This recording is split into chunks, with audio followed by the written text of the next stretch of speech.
بسم اللہ الرحمن الرحیم۔ السلام علیکم ورحمۃ اللہ وبرکاتہ۔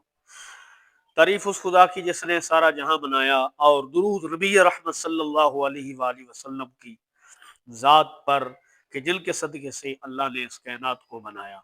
درود پاک پڑھ لیجئے۔ اللہم صلی علی سیدنا و مولانا محمد وعلی آل سیدنا و مولانا محمد وبارک وسلم وصلو علیہ۔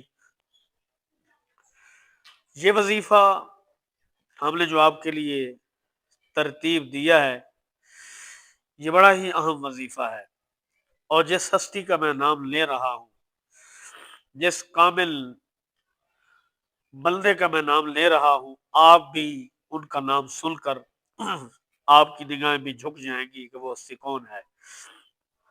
غوث پاک رضی اللہ تعالیٰ عنہ یعنی عبد القادر جیلانی رحمت اللہ علیہ، آپ سرکار ارشاد فرماتے ہیں کہ جس شخص کو کسی قسم کی مشکل ہو، وہ مشکل میں پھنس گیا ہے، تو اس کو چاہیے ان دو آیات کا سہارا لازمی لے، یعنی اس کو کثرت کے ساتھ پڑھیں۔ وہ دو آیات کون سی ہیں؟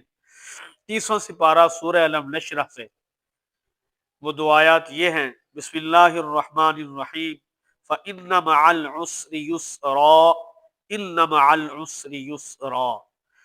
جو حضرات جس مشکل میں پھنسے ہوئے ہیں، ان کو پڑھتے جائیں اور اپنی مشکل حال اللہ رب العزت کی ذات سے کرواتے جائیں۔ آزمودہ ہے یقیناً ولی کامل عبد القادر جیلانی رحمت اللہ علیہ، اتنا بڑا نام دنیا کائنات کے اندر چمکتا دھمکتا نام، یقیناً ان کا یہ وظیفہ ہے۔ اور ویسے بھی اتنا بڑا نام ہے، اور جو ہم وظیفہ پڑھ رہے ہیں وہ بھی تو اللہ کا کلام ہے۔ انشاءاللہ تعالی اگر ادھر اللہ کے ولی کی طرف نظر دوڑاتے ہیں تو وہ بھی بہت کامل ہیں، قرآن کی طرف نظر دوڑاتے ہیں تو وہ بھی اللہ کا کلام ہے کہ جس کے کلام ہونے میں شک شک کی گنجائش نہیں ہے۔ تو آپ انشاءاللہ تعالی ضرور اس وظیفہ کو پڑھیں گے، عمل کریں گے، ہمارے لیے بھی صدقہ جاریہ ہوگا، آپ کے لیے بھی صدقہ جاریہ ہوگا۔